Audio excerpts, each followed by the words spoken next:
it's so interesting to think about like the feelings of what we were living in 5 years ago, going through COVID, and like Yeah. how normalized the world has become again. Like, you know, Yeah. I mean, as people, there has just been such like a whipsaw effect. yeah, I think we have just constantly been pushed from one side to the other. Like it has been a crazy 5 years. One of the most challenging times to do our jobs as those who want to build rental property portfolios and achieve financial outcomes for our clients. It's been one of the most challenging times, but we have survived. And then I started to think about it's not really just a story of survival. Our JWB clients have thrived during that time. mhm, 480 million, 690,000, $121.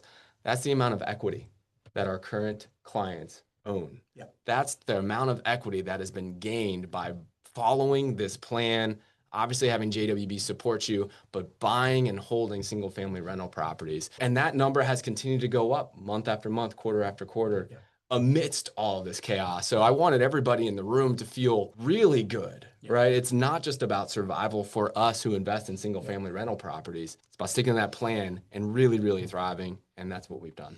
It feels like you have, you know, like this being an inflection point, like us coming from like a hardship moment and coming out of it is something that as we were talking about it, you're like, ah, I've been here before. I think that there are certain moments in our lives or in our career that are inflection points that set the stage for the next decade or the next 2 decades Mhm, of success. I think about 2010 as that type of an inflection point for mhm, us.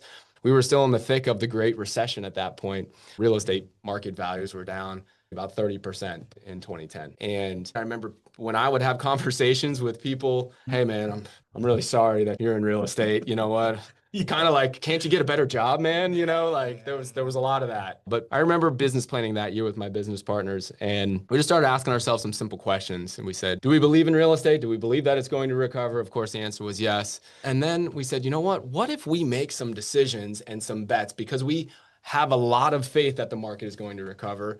And we believe that investing in the team and the systems and what we're building as a culture, if we make some bets right now, mhm, how much farther are we going to be ahead 5 years, 10 years, 15 years down the line? no, And we're right. And so we did. So 2010 was the year that JWB started JWB Property Management. So we launched a new real estate business in in 2010, the thick of it, in the 2010, thick in of the it, thick of it. in Yeah, the yeah, thick of yeah, it. yeah, And it's a business that doesn't necessarily pay off day one. So a lot of risk.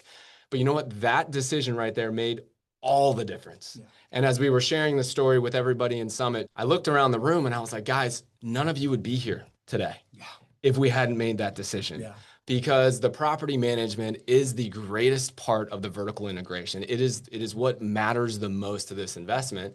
And simply our model would never have survived or be as good as what it is today if we didn't yeah, make that decision. yeah, But it wasn't easy. There was a ton of noise, but we had a plan.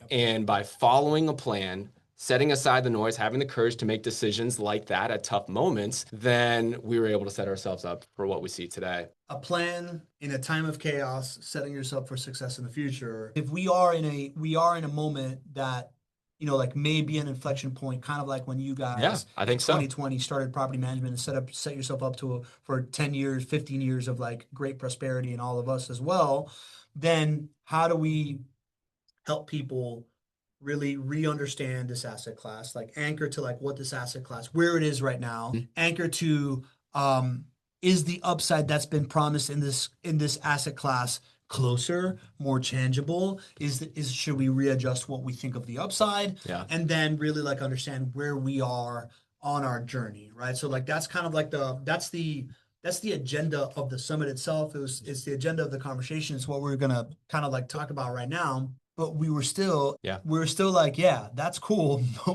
but we're still in a world of chaos. Right.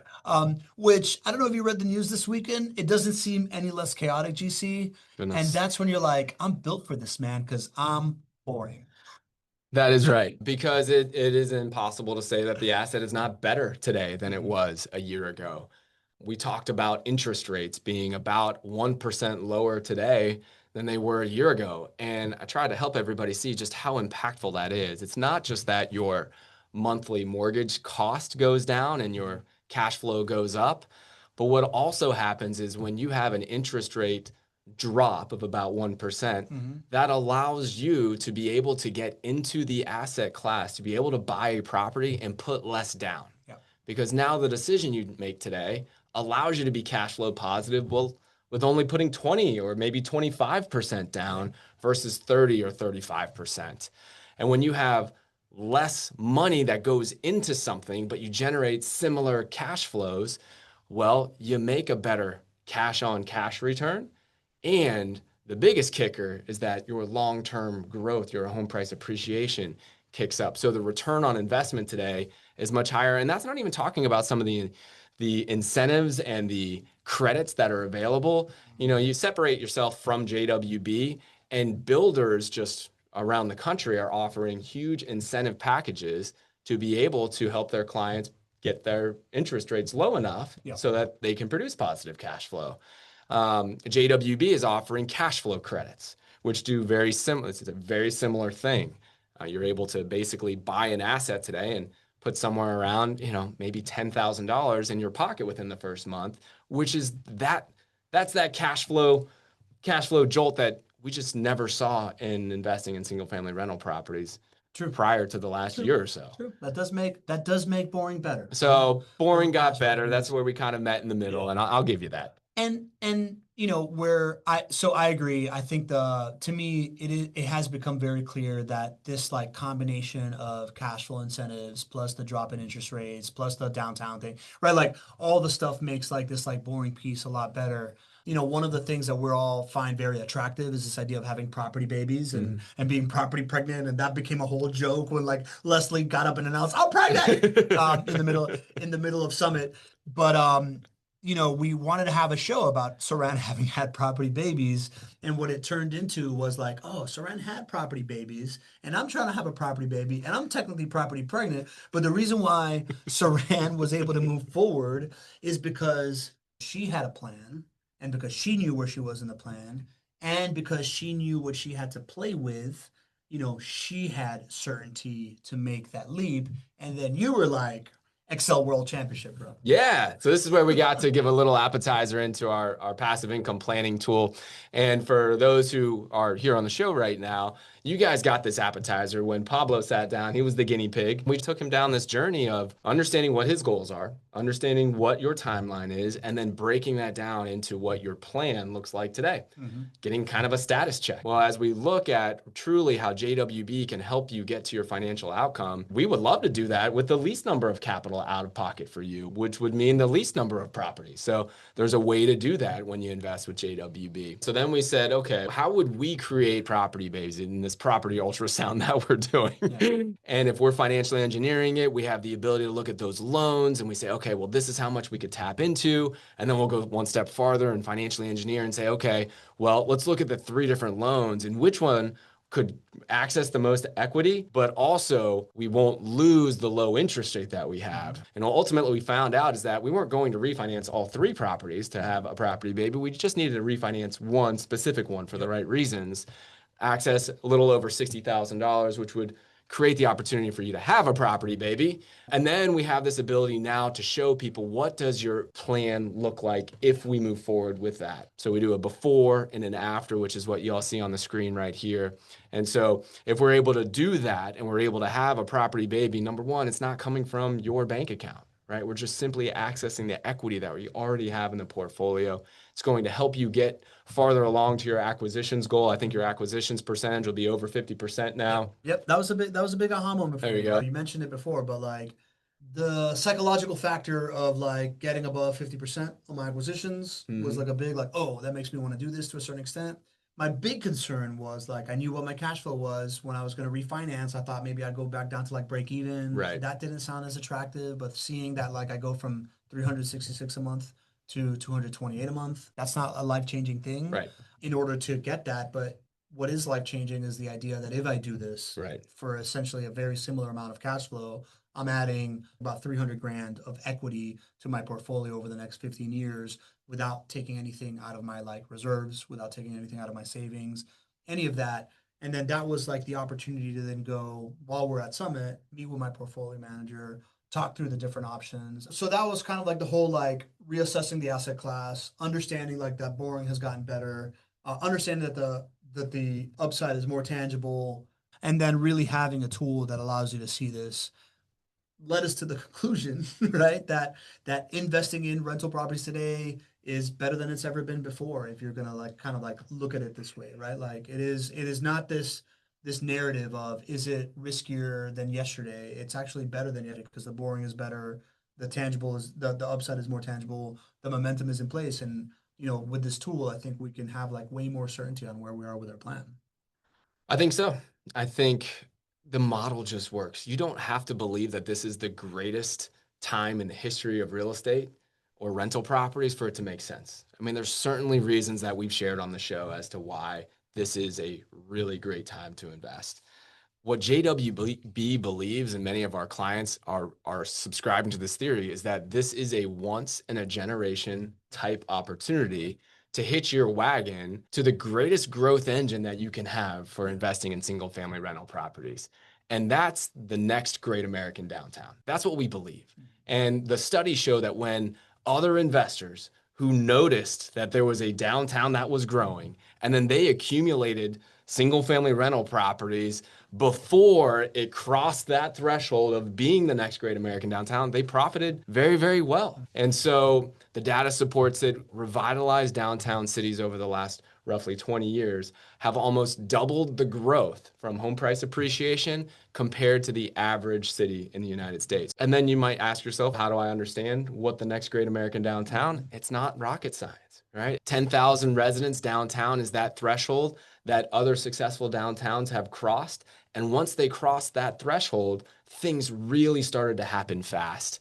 What we see in Jacksonville is that we are already almost at 9,000 people living downtown. And that is leading to developers saying, you know what?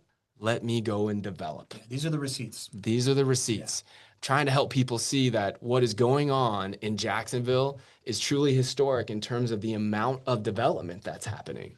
We have $6.5 billion in downtown development happening right now. And specifically, there's about $3 billion that has either been completed or is under construction right now.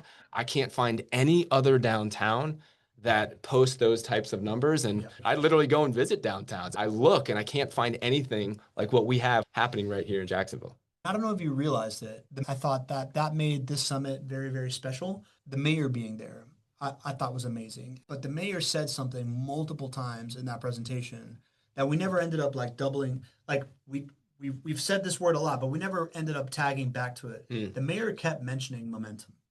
I do remember that. Yeah, right. Absolutely. Like the mayor said momentum multiple times. Yeah. And that momentum, that inevitable tangible momentum to me is kind of like the thing that really, really attaches me to that upside and thinks, oh man, that upside is no longer here's the numbers and that's what's going to happen. That upside feels like I can like reach out and grab it the same way that I can grab my single family home. Yeah. And that momentum piece led to the most controversial part of the conversation. This is where you made me wildly uncomfortable on stage. Go ahead. Tell them your thoughts. I'll tell them my thoughts. You tell them your thoughts. Yeah. So as we're talking about the presentation and the momentum piece, I was like, hey, Gregg, I had an aha moment a couple months prior.